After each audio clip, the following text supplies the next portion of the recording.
ఈరోజు మనం తెలుసుకోబోయే విషయం చాలామందికి కొత్తగా ఉండవచ్చు. కానీ నేను మొదట ఒక విషయం చెప్పాలనుకుంటున్నాను. చరిత్రలో చాలా పెద్ద మార్పులొచ్చినప్పుడు మొదట ఆ మార్పులను చాలా తక్కువ మంది మాత్రమే అర్థం చేసుకున్నారు. ఇంటర్నెట్ వచ్చినప్పుడు చాలామందికి అది అవసరం అనిపించలేదు. స్మార్ట్ ఫోన్ వచ్చినప్పుడు ఇది కూడా ఒక ఫోనే కదా అని అనుకున్నారు. బిట్‌కాయిన్ వచ్చినప్పుడు చాలామంది దాన్ని జోక్‌గా తీసుకున్నారు. కానీ కొన్ని సంవత్సరాల తర్వాత ప్రపంచం మొత్తం వాటి చుట్టూనే తిరగడం ప్రారంభించింది. అలాగే ఇప్పుడు ప్రపంచం మరో పెద్ద మార్పు వైపు వెళ్తోంది. ఈసారి ఆ మార్పు కేవలం టెక్నాలజీ గురించి కాదు, కేవలం ఫైనాన్స్ గురించి కాదు. ఇది ప్రకృతి, ఆర్థిక వ్యవస్థ మరియు సాంకేతికత ఈ 3 కలిసే ఒక కొత్త ప్రపంచ వ్యవస్థ గురించి. మనిషి ఇప్పటి వరకు భూమి మీద ఉన్న రిసోర్సెస్‌ను ఉపయోగించి సంపద సృష్టించాడు. కానీ ఇప్పుడు మొదటిసారి ప్రపంచం ఒక కొత్త ప్రశ్న అడుగుతోంది. ప్రకృతిని కాపాడితే కూడా సంపద సృష్టించగలమా? ఈ ప్రశ్నకి ప్రపంచం కనుగొన్న సమాధానం కార్బన్ క్రెడిట్ వ్యవస్థ. చాలామందికి ఇప్పుడు ఒక సందేహం రావచ్చు. కార్బన్ క్రెడిట్ అంటే ఏమిటి? ఇది నిజంగా ఎలా పనిచేస్తుంది? ఎవరు బై చేస్తారు? ఎలా వాల్యూ వస్తుంది? ఇది ఫ్యూచర్‌లో ఎంత పెద్ద మార్కెట్ అవుతుంది? ఈరోజు మనం పూర్తిగా అర్థం చేసుకుందాం. నేను కోరుకునేది ఒకటే. ఇది ఒక ప్రెజెంటేషన్‌గా వినకండి. ప్రపంచం ఏ దిశగా మారుతోంది అనేది అర్థం చేసుకునే ప్రయత్నం చేయండి. ఎందుకంటే ఇన్ఫర్మేషన్ తెలిసిన వాళ్ళు నాలెడ్జ్ సంపాదిస్తారు. కానీ ట్రాన్స్‌ఫర్మేషన్ ముందుగానే గుర్తించిన వాళ్ళు ఫ్యూచర్ అడ్వాంటేజ్ సంపాదిస్తారు. ముందుగా రూట్ ప్రాబ్లమ్ అర్థం చేసుకోవాలి. ఎందుకంటే సమస్య అర్థం కాకపోతే సొల్యూషన్ విలువ అర్థం కాదు. మనిషి ఇండస్ట్రియల్ రెవల్యూషన్ తర్వాత చాలా వేగంగా అభివృద్ధి చెందాడు. పెద్ద పెద్ద ఫ్యాక్టరీస్ వచ్చాయి, వాహనాలు పెరిగాయి, ఎలక్ట్రిసిటీ కోసం కోల్ బర్నింగ్ భారీగా పెరిగింది, ఆయిల్ కన్జంప్షన్ పెరిగింది, ఫారెస్ట్ ల్యాండ్స్ నరికివేయడం పెరిగింది. ఇది డెవలప్మెంట్లా కనిపించింది. కానీ ప్రతి డెవలప్మెంట్‌కి ఒక హిడెన్ కాస్ట్ ఉంటుంది. ఆ హిడెన్ కాస్ట్ ఏమిటంటే పొల్యూషన్. ఇప్పుడు ఒక విషయం సులభంగా అర్థం చేసుకుందాం. మన అట్మాస్ఫియర్‌లో కొన్ని గ్యాసెస్ ఉంటాయి. అందులో కార్బన్ డయాక్సైడ్ అనే గ్యాస్ కూడా ఒకటి. ఈ గ్యాస్ నార్మల్ అమౌంట్‌లో ఉంటే నేచర్‌కి బ్యాలెన్స్ ఉంటుంది. కానీ ఇండస్ట్రీస్ వల్ల, వెహికల్స్ వల్ల, డీఫారెస్టేషన్ వల్ల కార్బన్ డయాక్సైడ్ చాలా ఎక్కువగా అట్మాస్ఫియర్‌లో చేరుతుంది. ఇప్పుడు ఇది ప్రమాదకరం. ఎందుకు? సూర్యుడి నుండి హీట్ భూమిపై పడుతుంది. సాధారణంగా ఆ హీట్‌లో కొంత మళ్ళీ బయటకు వెళ్ళాలి. కానీ అట్మాస్ఫియర్‌లో కార్బన్ డయాక్సైడ్ ఎక్కువగా ఉంటే అది ఒక బ్లాంకెట్ లాగా పనిచేస్తుంది. హీట్ బయటకు వెళ్ళకుండా ట్రాప్ చేస్తుంది. దీనినే గ్రీన్ హౌస్ ఎఫెక్ట్ అంటారు. దాని ఫలితం ఏంటి? ఎర్త్ టెంపరేచర్ పెరుగుతుంది. దీనినే గ్లోబల్ వార్మింగ్ అంటారు. ఇప్పుడు మనం చూస్తున్నవన్నీ దాని ఎఫెక్ట్సే. అసాధారణ వేడి, కాలానికి తగ్గ వర్షాలు లేకపోవడం, భారీ వరదలు, అకాల తుఫాన్లు, ఐస్ మెల్టింగ్, సీ లెవెల్ పెరగడం. ఇప్పుడు ఒకసారి లోతుగా ఆలోచించండి. మనిషి ప్రోగ్రెస్ కోసం టెక్నాలజీ బిల్డ్ చేశాడు. కానీ అదే ప్రోగ్రెస్ భూమి భవిష్యత్తుకి ప్రమాదం తెచ్చింది. ప్రపంచ దేశాలు ఇప్పుడు అర్థం చేసుకున్నాయి. ఇలా కొనసాగితే భవిష్యత్తులో ఎకనామిక్ సిస్టమ్స్ కన్నా ముందు ఈకోలాజికల్ కొలాప్స్ రావచ్చు. అక్కడి నుంచే నెక్స్ట్ స్టేజ్ మొదలైంది. ఈ క్లైమేట్ ప్రాబ్లమ్ ఒక్క దేశానికి సంబంధించింది కాదు. ఒక్క కాంటినెంట్‌కి సంబంధించింది కూడా కాదు. ఇది ప్రపంచ సమస్య. అందుకే ప్రపంచ దేశాలు కలిసి ఒక నిర్ణయం తీసుకున్నాయి. 2015వ సంవత్సరంలో జరిగిన ఒక గ్లోబల్ అగ్రీమెంట్, పారిస్ అగ్రీమెంట్. ఇది చాలా ముఖ్యమైన టర్నింగ్ పాయింట్. ఈ అగ్రీమెంట్‌లో ప్రపంచ దేశాలు ఒక మాటకొచ్చాయి. కార్బన్ ఎమిషన్స్ తగ్గించాలి. ప్రపంచ ఉష్ణోగ్రత మరింత పెరగకుండా నియంత్రించాలి. ఇప్పుడు ఇక్కడ ఒక విషయం అర్థం చేసుకోవాలి. గవర్నమెంట్లు ఇండస్ట్రీస్ని పూర్తిగా ఆపలేవు. ఎందుకంటే ఇండస్ట్రీస్ ఆగిపోతే ఎకానమీ కొలాప్స్ అవుతుంది. ఫ్యాక్టరీస్ ఆగిపోతే ప్రొడక్షన్ ఆగిపోతుంది. ఎంప్లాయ్మెంట్ దెబ్బతింటుంది. దేశ అభివృద్ధి స్లో అవుతుంది. అంటే ఇండస్ట్రీస్ అవసరం, కానీ పొల్యూషన్ తగ్గాలి. అప్పుడు గవర్నమెంట్స్ ఒక బ్యాలెన్స్ సిస్టమ్ తీసుకొచ్చింది. వాళ్ళు ఇండస్ట్రీస్కి ఇలా చెప్పారు, మీరు ప్రొడక్షన్ చేయండి, కానీ పొల్యూషన్ లిమిట్ దాటితే కంపెన్సేట్ చేయాలి. ఇక్కడ కంపెన్సేట్ అంటే ఫైన్ కాదు, దానికి ఒక కొత్త సిస్టమ్ తీసుకొచ్చారు. అదే కార్బన్ క్రెడిట్ సిస్టమ్. ఇది ప్రపంచ ఎకనామిక్ సిస్టంలో ఒక సైలెంట్ రెవల్యూషన్. చాలామంది దీనిని ఇప్పటికీ పూర్తిగా అర్థం చేసుకోలేదు, కానీ గవర్నమెంట్స్ ఇప్పటికే రూల్స్ అమలు చేయడం ప్రారంభించాయి. అంటే ఇది ఫ్యూచర్ కాన్సెప్ట్ కాదు, ఇది ఆల్రెడీ యాక్టివ్ గ్లోబల్ మెకానిజం. ఇప్పుడు చాలామందికి కన్ఫ్యూజన్ ఉండే పాయింట్ ఇదే. కార్బన్ క్రెడిట్ అంటే అసలు ఏమిటి? సాధారణ ఉదాహరణ తీసుకుందాం. ఒక కంపెనీ తన పని వల్ల అట్మాస్ఫియర్లో పొల్యూషన్ విడుదల చేస్తుంది. ఆ పొల్యూషన్లో ప్రధానంగా కార్బన్ డయాక్సైడ్ ఉంటుంది. ఇప్పుడు ప్రపంచం ఒక స్టాండర్డ్ ఫిక్స్ చేసింది. ఒక కార్బన్ క్రెడిట్ అంటే 1 టన్ కార్బన్ డయాక్సైడ్ కంపెన్సేషన్. అంటే ఒక కంపెనీ వాతావరణంలో 1 టన్ కార్బన్ డయాక్సైడ్ ఎక్స్ట్రా విడుదల చేస్తే దాన్ని కాంపెన్సేట్ చేయడానికి ఒక కార్బన్ క్రెడిట్ అవసరం. ఇక్కడ కాంపెన్సేట్ అంటే ఏమిటి? ఎక్కడో ఇంకెక్కడైనా ప్రకృతికి ఉపయోగపడే పని జరిగి అదే పరిమాణంలో కార్బన్ తగ్గించాలి, అంటే బ్యాలెన్స్ చేయాలి. ఇది ఒక ఎన్విరాన్మెంటల్ అకౌంటింగ్ సిస్టమ్ లాంటిది. ఇప్పటి వరకు కంపెనీస్ ప్రాఫిట్ మాత్రమే చూసేవి. ఇప్పుడు గవర్నమెంట్స్ చెప్తున్నాయి, మీ ప్రాఫిట్ సరే, కానీ ప్లానెట్ డ్యామేజ్ అయితే బాధ్యత కూడా మీదే. ఇప్పుడు ఆలోచించండి, ఇది ఒక కొత్త టైప్ ఎకానమీ. ఇప్పటి వరకు ప్రకృతిని డెస్ట్రాయ్ చేసి వెల్త్ క్రియేట్ చేశారు. ఇప్పుడు ప్రకృతిని రీస్టోర్ చేస్తే వెల్త్ క్రియేట్ అవుతుంది. ఇది ప్రపంచ దిశ మారుతుందని చెప్పే పెద్ద సంకేతం. ఇప్పుడు ప్రాక్టికల్ ఎగ్జాంపుల్ చూద్దాం. ఒక స్టీల్ కంపెనీ ఉందనుకుందాం, స్టీల్ ప్లాంట్. గవర్నమెంట్ ఆ కంపెనీకి ఒక లిమిట్ ఫిక్స్ చేసింది. మీరు సంవత్సరానికి 100 టన్నుల కార్బన్ ఎమిషన్ వరకు యాక్సెప్టబుల్. అంటే మీరు ఒక సంవత్సరానికి 100 టన్నుల వరకు పొల్యూషన్ని ఉత్పత్తి చేయొచ్చు. ఇది మీ అలౌడ్ లిమిట్. కానీ ఆ కంపెనీ ప్రొడక్షన్ పెంచింది. దానివల్ల 130 టన్నుల కార్బన్ ఎమిషన్ విడుదలైంది. అంటే అలౌడ్ లిమిట్ కంటే 30 టన్నులు ఎక్కువ. ఇప్పుడు గవర్నమెంట్ ఇలా అంటుంది, మీరు 30 టన్నులు ఎక్స్ట్రా పొల్యూషన్ చేశారు, అందువల్ల మీరు 30 కార్బన్ క్రెడిట్స్ కొనాలి. ఇప్పుడు చాలామందికి వచ్చే ప్రశ్న ఇదే, ఎందుకు కొనాలి? ఎందుకంటే గవర్నమెంట్ రెగ్యులేషన్స్, కొనకపోతే పెనాల్టీస్, కొన్ని దేశాల్లో లీగల్ రెస్ట్రిక్షన్స్ కూడా.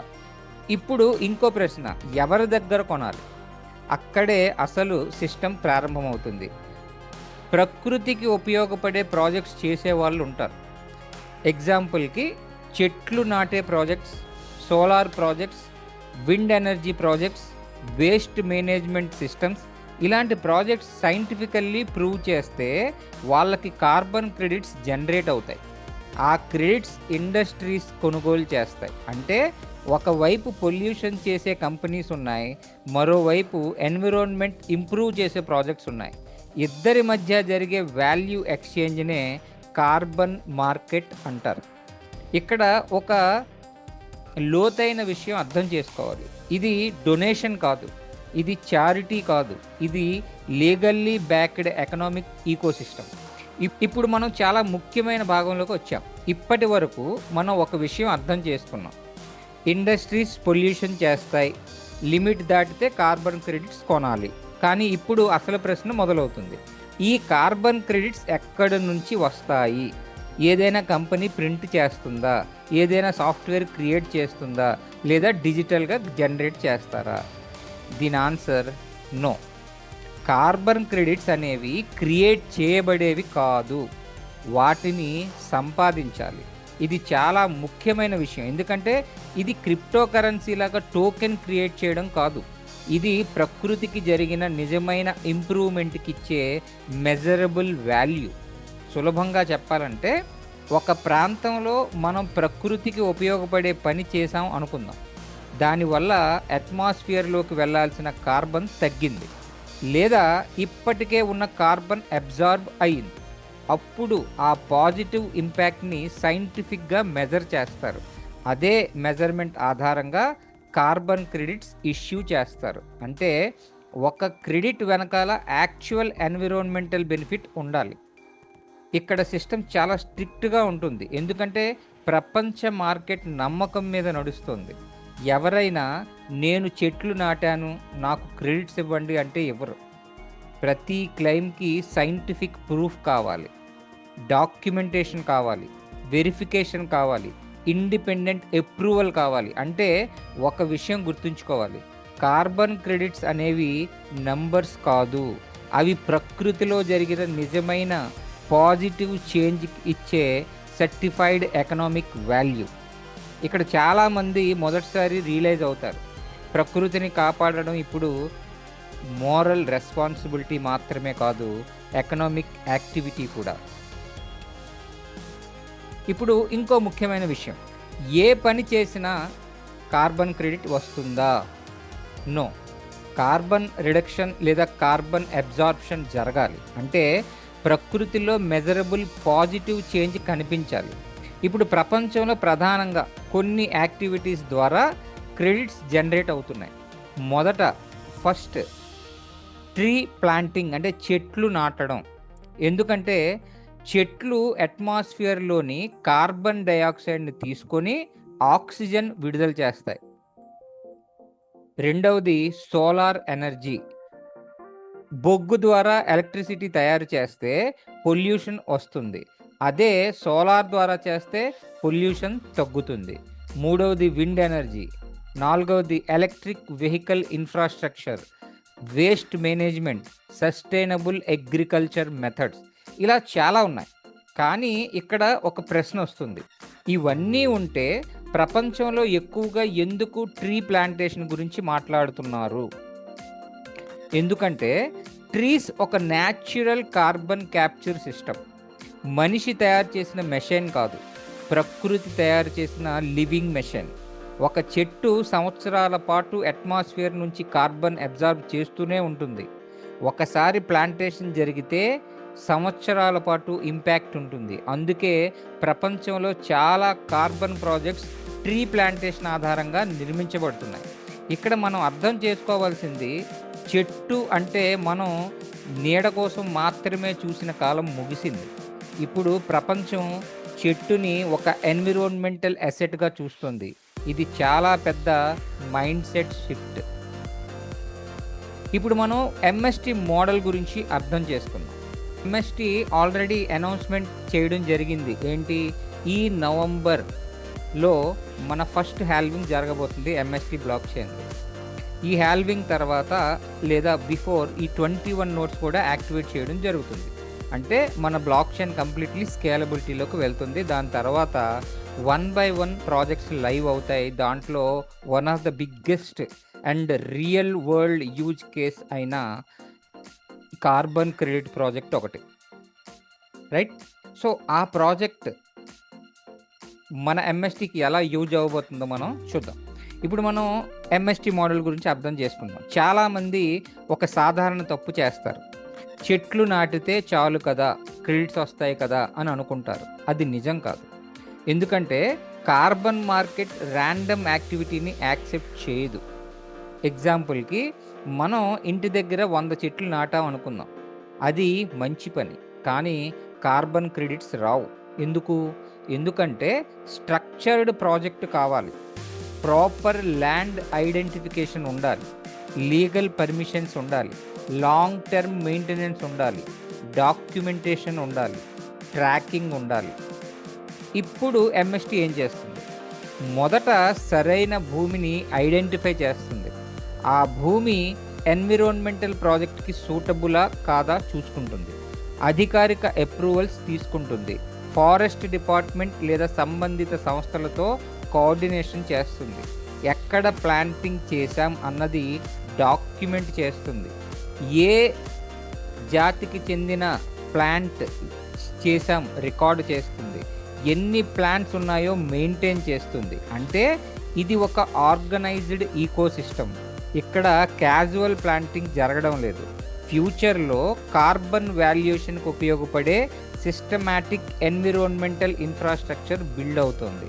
ఇది చాలా పెద్ద తేడా. చెట్లు నాటడం ఒక యాక్టివిటీ, కానీ కార్బన్ ప్రాజెక్ట్ బిల్డ్ చేయడం ఒక సిస్టమ్. ఈ రెండిటి మధ్య డిఫరెన్స్ అర్థం చేసుకోవాలి. ఇప్పుడు చాలామందికి వచ్చే ముఖ్యమైన ప్రశ్న ఇదే. సరే, చెట్టు కార్బన్ అబ్జార్బ్ చేస్తుంది అనుకుందాం, కానీ ఎంత అబ్జార్బ్ చేస్తుంది? ఎవరు లెక్క పెడతారు?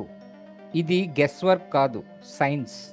ప్రతి చెట్టు ఒకేలా ఉండదు. వేప చెట్టు వేరు, యూకలిప్టిస్ చెట్టు వేరు, మర్రి చెట్టు వేరు. ఇలా ప్రతి చెట్టు గ్రోత్ రేట్ వేరు, లీఫ్ స్ట్రక్చర్ వేరు, బయోమాస్ డెవలప్మెంట్ వేరు. అందుకే ప్రతి జాతికి సెపరేట్ సైంటిఫిక్ ఫార్ములా ఉంటుంది. ముందుగా ట్రీ ఏజ్ క్యాల్కులేట్ చేస్తారు. ఎంత హైట్ ఉంది మెజర్ చేస్తారు. దాని తాలూకా కాండం అంటే ట్రంక్ డయామీటర్ మెజర్ చేస్తారు. గ్రోత్ స్పీడ్ చూస్తారు. హెల్త్ కండిషన్ చూస్తారు. సర్వైవల్ పర్సంటేజ్ చూస్తారు. ఇప్పుడు ఇంకో విషయం. ఒక ప్రాజెక్ట్లో 10,000 చెట్లు నాటారు అనుకుందాం. అందులో 3,000 చనిపోయాయి. అయితే 10,000కి క్రెడిట్ రాదు. ఎందుకంటే యాక్చువల్గా లివింగ్ ట్రీస్ మాత్రమే కార్బన్ అబ్జార్బ్ చేస్తాయి. అందుకే సర్వైవల్ ట్రాకింగ్ చాలా ముఖ్యమైనది. ఇక్కడ మనం అర్థం చేసుకోవాల్సింది, కార్బన్ మార్కెట్లో ఎమోషన్స్ పని చేయవు. మేము చాలా కష్టపడ్డాం అంటే సరిపోదు. సైంటిఫిక్ ఎవిడెన్స్ మాత్రమే వాల్యూ డిసైడ్ చేస్తుంది. అంటే నేచర్కి బెనిఫిట్ మెజరబుల్ అయితేనే ఎకనామిక్ వాల్యూ వస్తుంది. ఇది ఒక ఎక్స్ట్రా ఆర్డినరీ కాన్సెప్ట్. ఇప్పుడు చాలా కీలకమైన విషయం. సపోజ్ ఒక ఆర్గనైజేషన్ చెప్తుంది, మేము ట్రీస్ ప్లాంట్ చేసాం, మాకు కార్బన్ క్రెడిట్స్ రావాలి. వరల్డ్ మార్కెట్ వెంటనే నమ్ముతుందా? నమ్మదు. ఎందుకంటే ఫేక్ క్లైమ్స్ చేసే వాళ్ళు చాలామంది ఉంటారు. అందుకే వెరిఫికేషన్ సిస్టమ్ ఉంటుంది. మొదట ప్రాజెక్ట్ డేటా సబ్మిట్ చేయాలి. ఎక్కడ ప్లాంటేషన్ జరిగింది, ఎన్ని చెట్లు ఉన్నాయి, ఏ జాతికి చెందినవి ఉన్నాయి, ఎప్పుడు నాటారు, గ్రోత్ ఎంత ఉంది, అన్నీ రికార్డ్ అవ్వాలి. తర్వాత ఇండిపెండెంట్ ఆడిట్ టీమ్స్ వస్తాయి. వాళ్ళు ఫిజికల్లీ ఫీల్డ్ ఇన్స్పెక్ట్ చేస్తారు, డాక్యుమెంట్స్ క్రాస్ వెరిఫై చేస్తారు, సైంటిఫిక్ మెజర్మెంట్స్ చెక్ చేస్తారు, శాటిలైట్ డేటా కూడా ఉపయోగించే సందర్భాలు ఉంటాయి. తర్వాత అఫీషియల్ అప్రూవల్స్ ప్రాసెస్ జరుగుతుంది. అన్నీ కరెక్ట్ అయితేనే కార్బన్ క్రెడిట్స్ ఇష్యూ అవుతాయి. ఇక్కడ మనం ఒక విషయం చాలా స్పష్టంగా అర్థం చేసుకోవాలి. కార్బన్ మార్కెట్లో ట్రస్ట్ అన్నది బ్యాక్ బోన్. వెరిఫికేషన్ లేకపోతే వాల్యూ లేదు. సర్టిఫికేషన్ లేకపోతే బయ్యర్ కొనడు. అప్రూవల్ లేకపోతే మార్కెట్ యాక్సెప్ట్ చేయదు. అంటే క్రెడిట్స్ అనేవి సింపుల్ డిజిటల్ నెంబర్స్ కాదు. వాటి వెనకాల సైంటిఫిక్ ప్రాసెస్ ఉంది, గవర్నమెంట్ కంప్లైన్స్ ఉంది, ఇండిపెండెంట్ ఆడిట్ ఉంది. అందుకే గ్లోబల్ కంపెనీస్ దీనిని సీరియస్గా తీసుకుంటున్నాయి. ఇప్పటి వరకు మనం ఒక విషయం అర్థం చేసుకున్నాం. కార్బన్ క్రెడిట్స్ అనేవి ర్యాండమ్గా క్రియేట్ అయ్యేవి కాదు. ప్రకృతికి ఉపయోగపడే ప్రాజెక్ట్స్ ద్వారా సైంటిఫిక్ వెరిఫికేషన్ తర్వాత మాత్రమే వస్తాయి. కానీ ఇప్పుడు చాలా ముఖ్యమైన ప్రశ్న వస్తుంది. సరే, క్రెడిట్స్ వస్తాయి అనుకుందాం, కానీ వాటికి వాల్యూ ఎందుకు వస్తుంది? ఎందుకు కంపెనీస్ డబ్బులు పెట్టి కొనాలి? దీనికి ఆన్సర్ ఎకనామిక్స్లో ఉంది. ఒక వస్తువుకి డిమాండ్ ఎక్కువగా ఉంటే, సప్లై తక్కువగా ఉంటే దాని వాల్యూ పెరుగుతుంది. ఇప్పుడు ప్రపంచవ్యాప్తంగా థౌజండ్స్ ఆఫ్ ఇండస్ట్రీస్ పొల్యూషన్ చేస్తున్నాయి. Steel industries, cement industry, oil refineries, airlines, shipping companies, power plants, ఇవి తమ ఆపరేషన్స్ పూర్తిగా ఆపలేవు. ఎందుకంటే ప్రపంచ ఎకానమీ వీటి మీద ఆధారపడి ఉంది. కానీ గవర్నమెంట్స్ ఇప్పుడు స్ట్రిక్ట్ రెగ్యులేషన్స్ పెడుతున్నాయి. మీ పొల్యూషన్ తగ్గించండి లేదా కంపెన్సేట్ చేయండి. ఇప్పుడు కంపెన్సేట్ చేయడానికి కార్బన్ క్రెడిట్స్ కొనాలి. అంటే డిమాండ్ సైడ్ ఎప్పుడు యాక్టివ్గా ఉంది, కానీ క్రెడిట్స్ జనరేట్ చేయడం చాలా కష్టం. ల్యాండ్ కావాలి, ప్రాజెక్ట్ కావాలి, సైంటిఫిక్ ప్రాసెస్ కావాలి, వెరిఫికేషన్ కావాలి, అప్రూవల్ కావాలి. అంటే సప్లై లిమిటెడ్. ఇప్పుడు ఎకనామిక్స్ ప్రకారం డిమాండ్ ఎక్కువ, సప్లై తక్కువ. దీని అర్థం ఏంటి? వాల్యూ న్యాచురల్లీ పెరుగుతుంది. ఇక్కడ చాలా లోతైన విషయం ఉంది. ప్రపంచం పొల్యూషన్ తగ్గించే డైరెక్షన్లో ఇంకా స్ట్రిక్ట్ అవుతుంది. రూల్స్ ఫ్యూచర్లో ఇంకా పెరుగుతాయి. అంటే ఫ్యూచర్లో కార్బన్ క్రెడిట్ డిమాండ్ తగ్గదు, పెరిగే అవకాశం ఎక్కువ. అంటే ఇది టెంపరరీ మార్కెట్ కాదు, గ్లోబల్ పాలసీ డ్రివెన్ మార్కెట్. ఇప్పుడు చాలామంది ఇలా ఆలోచిస్తారు, సరే క్రెడిట్స్ ఉంటాయి అనుకుందాం, కానీ కొనేవాళ్ళు నిజంగా ఉంటారా? చాలా మంచి ప్రశ్న. ఇప్పుడు ప్రాక్టికల్గా చూద్దాం. ఒక స్టీల్ ప్లాంట్ని ఇమాజిన్ చేయండి. స్టీల్ తయారు చేయడానికి హ్యూజ్ హీట్ అవసరం. ఆ హీట్ జనరేట్ చేయడానికి ఫాజిల్ ఫ్యూయల్స్ వాడాలి. అంటే పొల్యూషన్ తప్పదు. సిమెంట్ ఫ్యాక్టరీస్ కూడా అలాగే, కెమికల్ ఇండస్ట్రీస్ కూడా అలాగే, పవర్ జనరేషన్ ప్లాంట్స్ కూడా అలాగే. ఎయిర్లైన్ కంపెనీస్ అయితే ప్రతి ఫ్లైట్ ద్వారా మ్యాసివ్ ఫ్యూయల్ బర్న్ చేస్తాయి. ఇప్పుడు వీళ్ళు పొల్యూషన్ కంప్లీట్లీ స్టాప్ చేయగలరా? లేదు, ఎందుకంటే బిజినెస్ ఆగిపోతుంది. కానీ గవర్నమెంట్ రెగ్యులేషన్స్ వల్ల పొల్యూషన్కి అకౌంటబిలిటీ ఉండాలి. అందుకే క్రెడిట్స్ కొనాలి. అంటే బయ్యర్ మార్కెట్ ఆల్రెడీ ఉంది. ఇది ఫ్యూచర్లో రావాల్సిన మార్కెట్ కాదు, ఆల్రెడీ ఎగ్జిస్టింగ్ మార్కెట్. ఇక్కడ ఒక విషయం గుర్తుంచుకోవాలి, ఈ కంపెనీస్ చారిటీ కోసం కొనడం లేదు, కంపల్సన్ వల్ల కొనాలి, లీగల్ కంప్లైంట్స్ వల్ల కొనాలి, గ్లోబల్ సస్టైనబిలిటీ కమిట్మెంట్స్ వల్ల కొనాలి. అంటే బయ్యర్ సైడ్ వీక్నెస్ లేదు, వాళ్ళకి అవసరం ఉంది. ప్రపంచం ఎంత ఇండస్ట్రియల్ అవుతుందో ఈ డిమాండ్ అంత పెరుగుతుంది. ఇప్పుడు ఇంత పెద్ద మార్కెట్ ఉంటే ఒక ప్రశ్న రావాలి, అయితే అందరూ ఎందుకు ఈజీగా చేయడం లేదు? ఎందుకంటే ఎగ్జిస్టింగ్ కార్బన్ మార్కెట్లో చాలా సీరియస్ ప్రాబ్లమ్స్ ఉన్నాయి. మొదటి సమస్య ఫేక్ క్రెడిట్స్. కొన్ని ఆర్గనైజేషన్స్ నిజంగా ఎన్విరాన్మెంటల్ వర్క్ చేయకుండా ఫేక్ రిపోర్ట్స్ క్రియేట్ చేస్తాయి, కానీ క్రెడిట్స్ క్లెయిమ్ చేస్తాయి. రెండవ సమస్య ట్రాన్స్పరెన్సీ లేకపోవడం. బయ్యర్స్కి యాక్చువల్గా ప్రాజెక్ట్ నిజమో కాదో క్లియర్గా తెలియదు. మూడో సమస్య డబుల్ కౌంటింగ్. అంటే ఒకే కార్బన్ క్రెడిట్ని మల్టిపుల్ బయ్యర్స్కి క్లెయిమ్ చేసిన కేసెస్ ప్రపంచంలో చాలా ఉన్నాయి. అంటే ఒకే అసెట్ని ఇద్దరికి అమ్మడం అన్నమాట. నాలుగో సమస్య స్లో వెరిఫికేషన్.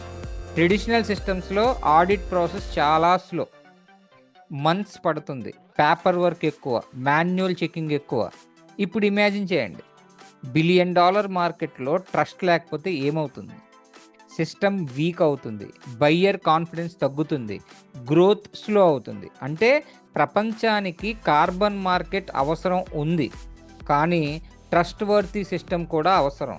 ఇక్కడే నెక్స్ట్ రెవల్యూషన్ ప్రారంభమవుతుంది.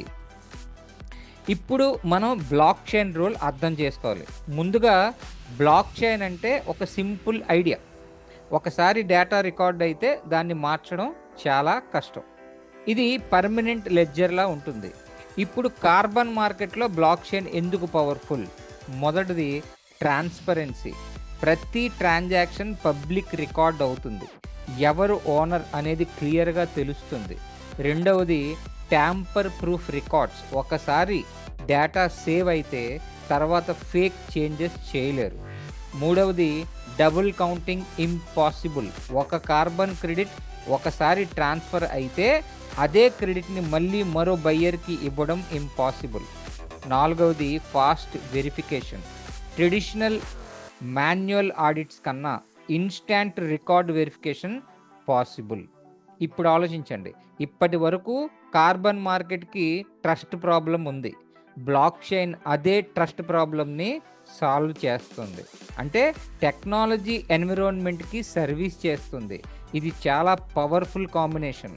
ప్రపంచం ఫ్యూచర్లో వెళ్తున్న డైరెక్షన్ ఇదే, డిజిటల్ ట్రస్ట్ సిస్టమ్స్. చాలామంది ప్రాజెక్ట్ని ఒక యాంగిల్లో చూస్తారు, డబ్బు వస్తుందా లేదా. కానీ పెద్ద సిస్టమ్స్ని బ్రాడర్ యాంగిల్లో చూడాలి. Suppose large scale tree plantation projects జరుగుతున్నాయి అనుకుందాం. ఏం జరుగుతుంది? మొదట లోకల్ ఎంప్లాయ్మెంట్ వస్తుంది, గ్రామాల్లో పని అవకాశాలు పెరుగుతాయి. రెండవది బయోడైవర్సిటీ ఇంప్రూవ్ అవుతుంది, పక్షులు, జంతువులు, సహజ జీవ వ్యవస్థ ఇంప్రూవ్ అవుతుంది. మూడవది సాయిల్ క్వాలిటీ ఇంప్రూవ్ అవుతుంది. నాలుగవది గ్రౌండ్ వాటర్ సిస్టమ్స్ ఇంప్రూవ్ అయ్యే అవకాశం ఉంటుంది.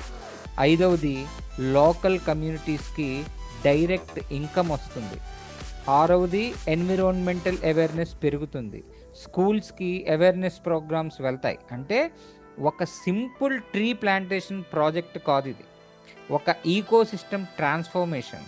ఇక్కడ మనం ఒక విషయం గుర్తించాలి, ప్రపంచం ఇప్పుడు ప్రాఫిట్ మాత్రమే చూసే సిస్టమ్స్ నుంచి పర్పస్ డ్రైవెన్ సిస్టమ్ వైపు వెళ్తోంది. ఫ్యూచర్ వెల్త్ క్రియేషన్ నేచర్తో కాన్ఫ్లిక్ట్ ఉండకూడదు, నేచర్తో పార్ట్నర్షిప్ ఉండాలి. ఇది న్యూ వరల్డ్ థింకింగ్. ప్రపంచ చరిత్రలో వెల్త్ క్రియేషన్ ప్యాటర్న్స్ మారుతూ వచ్చాయి.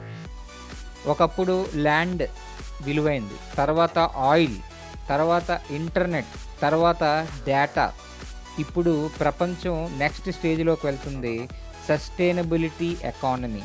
అంటే ప్రపంచ సమస్యలు సాల్వ్ చేసే సిస్టమ్స్ వాల్యుబుల్ అవుతున్నాయి. ఇప్పుడు 3 పవర్ఫుల్ సెక్టర్స్ ఒకే చోట కలుస్తున్నాయి, టెక్నాలజీ, ఎన్విరాన్మెంట్, ఎకానమీ. అంటే సాంకేతికత, ప్రకృతి, ఆర్థిక వ్యవస్థ. ఈ 3 కలిసి ఫ్యూచర్ వాల్యూ క్రియేట్ చేస్తున్నాయి. ఇప్పుడు నేను ఒక ప్రశ్న అడగాలనుకుంటున్నా. ఇంటర్నెట్ మొదటి రోజుల్లో చాలామందికి అర్థం కాలేదు, క్రిప్టో కరెన్సీ మొదటి రోజుల్లో చాలామంది ఇగ్నోర్ చేశారు, ఏఐ మొదటి రోజుల్లో చాలామంది సీరియస్గా తీసుకోలేదు. కానీ తర్వాత ప్రపంచం వాటి చుట్టూ తిరిగింది. ఇప్పుడు సస్టైనబిలిటీ ఎకానమీ అనే కొత్త ప్రపంచం బిల్డ్ అవుతుంది. క్వశ్చన్ ఇది కాదు, ఇది పెద్దదవుతుందా? ఎందుకంటే ప్రపంచ గవర్నమెంట్స్ ఆల్రెడీ ఈ డైరెక్షన్లో వెళ్తున్నాయి. అసలు ప్రశ్న, ఈ మార్పు పూర్తిగా అందరికీ అర్థమయ్యే ముందు ఎవరు దీన్ని గుర్తిస్తారు? హిస్టరీ ఎప్పుడు ఒకటే చెప్తుంది, అందరికీ క్లియర్ అయ్యే సమయానికి ఎర్లీ అడ్వాంటేజ్ ముగిసిపోతుంది. అందరూ చూస్తున్నప్పుడు ఆపర్చునిటీ ఉండదు, కొంతమంది మాత్రమే చూసే సమయంలో ఆపర్చునిటీ ఉంటుంది. ఈరోజు మనం డిస్కషన్ చేసింది కేవలం ఒక ప్రాజెక్టు గురించి కాదు, ప్రపంచం ఏ డైరెక్షన్లో మారుతోంది అన్నది. దాన్ని అర్థం చేసుకోవడం చాలా ముఖ్యం. నేను ఈరోజు చెప్పింది హైప్ కోసం కాదు, ఎమోషన్ కోసం కాదు, బ్లైండ్ డెసిషన్స్ కోసం కాదు, నాలెడ్జ్ కోసం, అవేర్నెస్ కోసం, ఫ్యూచర్ డైరెక్షన్ అర్థం చేసుకోవడం కోసం. కొత్త ప్రపంచ వ్యవస్థలు మొదట కన్ఫ్యూజన్లా కనిపిస్తాయి, ఎందుకంటే మన బ్రెయిన్ పాస్ట్కి అలవాటు పడింది.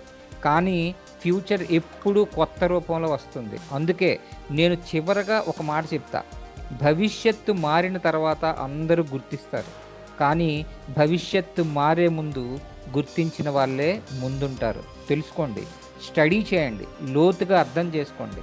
ఎందుకంటే నాలెడ్జ్ లేకుండా డెసిషన్ తీసుకోవడం ప్రమాదం, కానీ నాలెడ్జ్ వచ్చిన తర్వాత సరైన సమయంలో నిర్ణయం తీసుకోవడం జీవితాన్ని మార్చవచ్చు.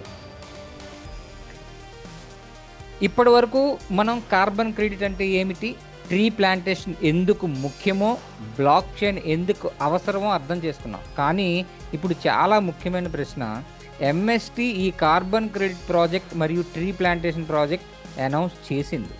అయితే దీనివల్ల అసలు ప్రయోజనం ఎవరికి? కేవలం ఒక ప్రాజెక్టుగా చూడకూడదు, ఇది ఒక కంప్లీట్ ఈకో సిస్టమ్గా చూడాలి. మనం దీనిని 3 కోణాల్లో అర్థం చేసుకుందాం.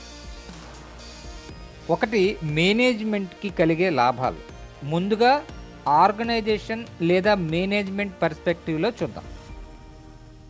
ఏ కంపెనీ అయినా లాంగ్ టర్మ్ సర్వైవ్ కావాలంటే కేవలం ప్రోడక్ట్ ఉండడం సరిపోదు, రియల్ వరల్డ్ యూటిలిటీ ఉండాలి. ఇప్పుడు ఎంఎస్టీ ఒక బ్లాక్ చైన్ బేస్డ్ ఈకోసిస్టమ్ నిర్మిస్తుంది అనుకుందాం. కానీ బ్లాక్ చైన్ మాత్రమే ఉంటే చాలామంది ప్రశ్నిస్తారు. దీనికి యాక్చువల్ రియల్ వరల్డ్ యూజ్ ఏమిటి? ఇక్కడ కార్బన్ క్రెడిట్ ప్రాజెక్ట్ ఒక డైరెక్ట్ యూటిలిటీగా మారుతుంది. మొదటి లాభం real world asset creation. Management ఒక డిజిటల్ ఈకోసిస్టమ్ని మాత్రమే కాదు, real world environmental assets create చేస్తున్నట్లు అవుతుంది. అంటే ప్రాజెక్ట్కి ఫిజికల్ బ్యాకింగ్ క్రియేట్ అవుతుంది. రెండవ లాభం long term revenue channels. Carbon credits generate అయితే ఫ్యూచర్లో ఇండస్ట్రీస్ లేదా బయ్యర్స్కి అమ్మే అవకాశం ఉంటుంది. అంటే రికరింగ్ రెవెన్యూ మోడల్ డెవలప్ అవుతుంది. మూడవ లాభం గ్లోబల్ పొజిషనింగ్.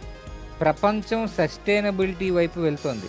ఇలాంటి సమయంలో ఎన్విరాన్మెంట్ రిలేటెడ్ ప్రాజెక్ట్స్ బిల్డ్ చేసే కంపెనీస్కి ఇంటర్నేషనల్ రికగ్నిషన్ వచ్చే అవకాశం ఉంటుంది. నాలుగవ లాభం బ్రాండ్ ట్రస్ట్. ఈరోజు చాలా బ్లాక్ చైన్ ప్రాజెక్ట్స్ యూటిలిటీ లేకుండా వస్తున్నాయి, కానీ ఎన్విరాన్మెంట్ బ్యాక్డ్ ప్రాజెక్ట్ వల్ల ట్రస్ట్ ఫ్యాక్టర్ పెరుగుతుంది. ఐదవ లాభం గవర్నమెంట్ కొలాబరేషన్ పాసిబిలిటీ. ఎన్విరాన్మెంటల్ ప్రాజెక్ట్స్లో ఫ్యూచర్లో గవర్నమెంట్స్ మరియు ఇన్స్టిట్యూషన్స్తో పార్ట్నర్షిప్కి మార్గం తెరవచ్చు. అంటే మేనేజ్మెంట్ కేవలం ఒక ప్రాజెక్ట్ రన్ చేయడం కాదు, ఫ్యూచర్ వాల్యూ ఈకోసిస్టమ్ బిల్డ్ చేస్తుంది. ఇక రెండవది బ్లాక్ చైన్ ఈకోసిస్టమ్కి కలిగే లాభాలు. ఇప్పుడు బ్లాక్ చైన్ పర్స్పెక్టివ్లో అర్థం చేసుకుందాం. చాలామంది బ్లాక్ చైన్ని క్రిప్టో కరెన్సీతో మాత్రమే కనెక్ట్ చేస్తారు, కానీ అసలు బ్లాక్ చైన్ పవర్ ట్రస్ట్ సిస్టంలో ఉంటుంది. ఇప్పుడు కార్బన్ క్రెడిట్ మార్కెట్లో బిగ్గెస్ట్ ప్రాబ్లం ఏమిటి? Fake credits, duplicate ownership, double counting, transparency లేకపోవడం, స్లో వెరిఫికేషన్. ఇక్కడ బ్లాక్ చైన్ డైరెక్ట్ సొల్యూషన్ అవుతుంది. మొదటి లాభం ట్రాన్స్పరెన్సీ. ప్రతి కార్బన్ క్రెడిట్ ఒక డిజిటల్ రికార్డుగా బ్లాక్ చైన్లో స్టోర్ అవుతుంది. ఎవరి ఓనర్షిప్లో ఉందో క్లియర్గా తెలుస్తుంది. రెండవ లాభం ట్యాంపర్ ప్రూఫ్ రికార్డ్స్. ఒకసారి రికార్డ్ బ్లాక్ చైన్లోకి వెళ్తే డేటా మార్చడం చాలా కష్టం. అంటే ఫేక్ మ్యానిపులేషన్ ఛాన్సెస్ తగ్గుతాయి. మూడవ లాభం టోకెనైజేషన్ పాసిబిలిటీ.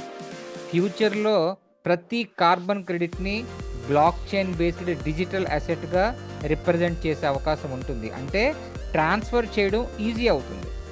నాలుగవ లాభం global scalability. Traditional systems local లెవెల్లో స్లోగా ఉంటాయి. బ్లాక్ చైన్ వల్ల వరల్డ్ వైడ్ ట్రాన్సాక్షన్స్ పాసిబుల్ అవుతాయి. ఐదవ లాభం స్ట్రాంగ్ నెట్వర్క్ యూటిలిటీ. బ్లాక్ చైన్కి రియల్ వరల్డ్ యూజ్ కేస్ వస్తుంది. కేవలం ట్రాన్సాక్షన్స్ కోసం కాదు, ఎన్విరాన్మెంటల్ అసెట్ మేనేజ్మెంట్ కోసం కూడా ఉపయోగపడుతుంది. అంటే బ్లాక్ చైన్కి యాక్చువల్ పర్పస్ బిల్డ్ అవుతుంది. నెక్స్ట్ కమ్యూనిటీకి కలిగే లాభం ఏంటి? ఇది అత్యంత ముఖ్యమైన భాగం. కమ్యూనిటీ. ఏ పెద్ద ఈకోసిస్టమ్ అయినా కమ్యూనిటీ లేకుండా గ్రో అవ్వదు. ఇప్పుడు కమ్యూనిటీ పర్స్పెక్టివ్లో చూద్దాం. మొదటి లాభం అవేర్నెస్ గ్రోత్. ప్రపంచం ఫ్యూచర్ ఎకానమీ ఎలా మారుతోంది అనేది కమ్యూనిటీకి అర్థమవుతుంది. చాలామంది ఇప్పటికీ ఓల్డ్ సిస్టమ్స్లో ఆలోచిస్తున్నారు, కానీ సస్టైనబిలిటీ ఫ్యూచర్ అని తెలుసుకుంటారు. రెండవ లాభం పార్టిసిపేషన్ ఇన్ ఎర్లీ ఈకోసిస్టమ్. ఒక ఈకోసిస్టమ్ ఎర్లీ స్టేజ్లో ఉన్నప్పుడు దాని గ్రోత్ని దగ్గరగా చూడగలుగుతారు. మూడవ లాభం value creation through network expansion. Project grow అయితే మొత్తం ఈకోసిస్టమ్ డిమాండ్ పెరగవచ్చు. దాని ఇండైరెక్ట్ ఇంపాక్ట్ కమ్యూనిటీకి బెనిఫిట్ ఇవ్వవచ్చు. నాలుగవ లాభం stronger confidence. Real world projects కనిపిస్తే కమ్యూనిటీకి ట్రస్ట్ పెరుగుతుంది. ఇది కేవలం థియరీ కాదు, యాక్చువల్ ఇంప్లిమెంటేషన్ జరుగుతుంది అనే కాన్ఫిడెన్స్ వస్తుంది. ఐదవ లాభం లాంగ్ టర్మ్ విజన్ బిల్డింగ్. చాలామంది షార్ట్ టర్మ్ రిజల్ట్స్ మాత్రమే చూస్తారు, కానీ ఇలాంటి ప్రాజెక్ట్స్ కమ్యూనిటీ మైండ్ సెట్ని లాంగ్ టర్మ్ థింకింగ్ వైపు తీసుకెళ్తాయి. ఇవే కాకుండా ఎన్విరాన్మెంట్కి కూడా చాలా లాభాలు కలుగుతాయండి. ఇది చాలా పెద్ద విషయం. చెట్లు పెరిగితే అట్మాస్ఫియర్లో కార్బన్ తగ్గుతుంది, ఎయిర్ క్వాలిటీ ఇంప్రూవ్ అవుతుంది, రెయిన్ సైకిల్ ఇంప్రూవ్ అయ్యే అవకాశం ఉంటుంది, టెంపరేచర్ బ్యాలెన్స్కి సపోర్ట్ అవుతుంది, బయోడైవర్సిటీ ఇంప్రూవ్ అవుతుంది, animals, birds natural habitat protect అవుతుంది, సాయిల్ క్వాలిటీ ఇంప్రూవ్ అవుతుంది, గ్రౌండ్ వాటర్ రీఛార్జ్కి హెల్ప్ అవుతుంది. అంటే ప్రాజెక్ట్ వల్ల ప్లానెట్స్కి డైరెక్ట్ బెనిఫిట్ ఉంటుంది. ఇప్పుడు చివరగా ఒక పెద్ద పిక్చర్ చూడాలి. ప్రపంచం ఫ్యూచర్లో 3 విషయాల చుట్టూ తిరుగుతుంది: artificial intelligence, block chain infrastructure, sustainability economy. ఇప్పుడు ఎంఎస్టి ఈకోసిస్టంలో బ్లాక్ చైన్ మరియు సస్టైనబిలిటీ రెండు కంబైన్ అవుతున్నాయి. అంటే ఇది సింపుల్ బిజినెస్ ఎక్స్పాన్షన్ కాదు, ఫ్యూచర్ ఎకనామిక్ డైరెక్షన్తో కనెక్ట్ అయ్యే ప్రయత్నం. ఇక్కడ ఒక థాట్: ఇప్పటి వరకు వెల్త్ క్రియేట్ చేయడానికి ఇండస్ట్రీస్ నేచర్ని డ్యామేజ్ చేశాయి, కానీ ఫ్యూచర్లో వెల్త్ క్రియేట్ చేయడానికి నేచర్ని ప్రొటెక్ట్ చేయాల్సి ఉంటుంది. ఇది ప్రపంచ ఆలోచన మారుతుందని చెప్పే సంకేతం. ఒక చెట్టు నాటడం చిన్న విషయం అనిపించవచ్చు, కానీ లక్షల చెట్లు నాటితే అది ఎన్విరాన్మెంట్స్ని మార్చగలదు. ఆ ఎన్విరాన్మెంట్ చేంజ్ సైంటిఫిక్గా మెజర్ అయితే కార్బన్ క్రెడిట్స్ వస్తాయి. ఆ క్రెడిట్స్ గ్లోబల్ ఇండస్ట్రీస్కి అవసరం అవుతాయి. ఆ మొత్తం సిస్టమ్ని బ్లాక్ చైన్ సెక్యూర్ చేస్తుంది. ఆ ఈకోసిస్టమ్ గ్రో అయితే మేనేజ్మెంట్కి వాల్యూ, బ్లాక్ చైన్కి యూటిలిటీ, కమ్యూనిటీకి కాన్ఫిడెన్స్, ఎన్విరాన్మెంట్కి ప్రొటెక్షన్ అన్నీ ఒకే సిస్టంలో కలుస్తాయి. అందుకే కొన్ని ప్రాజెక్ట్స్ని ప్రెజెంట్స్తో చూడకూడదు, వాటి ఫ్యూచర్ పొటెన్షియల్తో చూడాలి. ఎందుకంటే ప్రపంచం మారిన తర్వాత గుర్తించడం నార్మల్, ప్రపంచం మారే ముందు డైరెక్షన్ గుర్తించడం vision. Thank you very much.